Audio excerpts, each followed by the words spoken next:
ঢাকা বিশ্ববিদ্যালয়ের সমাজ বিজ্ঞান অনুষদে হয়ে গেল ব্যবসায়িক প্রকাশনা ক্লাব ভয়েস অব বিজনেসের ব্র্যান্ড রিল 5 অফলাইন ওয়ার্কশপের দ্বিতীয় রাউন্ড কর্মশালা। ব্র্যান্ডিং জ্ঞান সমৃদ্ধ করা এবং পেশাদার ব্যবসায়ী হিসেবে শিক্ষার্থীদের প্রস্তুত করার লক্ষ্যে শুক্রবার দুপুরে এর আয়োজন করা হয়। এ সময় শিক্ষার্থীদের অনলাইন ভিডিও বিজ্ঞাপন তৈরির দিক নির্দেশনা দেন বক্তারা। অক্টোবরে সমন্বিত বিপণন, যোগাযোগ, প্রচারণা, ডিজাইন উপস্থাপন করার পর শিক্ষার্থী দলগুলোর মাঝ থেকে সেরা দলকে পুরস্কৃত করা হবে। অনুষ্ঠানে অনন্য উদ্ভাবনী চিন্তা ও সরকারি বিধি নিষেধ সম্পর্কে ব্যবসায়ী নির্দেশনা দেন বক্তারা।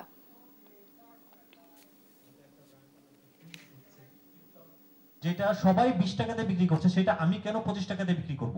আমাদের ড্রিঙ্কিং ওয়াটার মার্কেটের consumers are very price sensitive. কমিউনিকেশনগুলো আমরা যখন ডেভেলপ করব, আমাদের এই জিনিসটা মাথায় রাখতে হবে যে আমার যেই কান্ট্রিতে আমি কাজ করছি সেই কান্ট্রির যে কমন গাইডলাইন্সগুলো সেগুলোকে আমি ফলো করছি কিনা।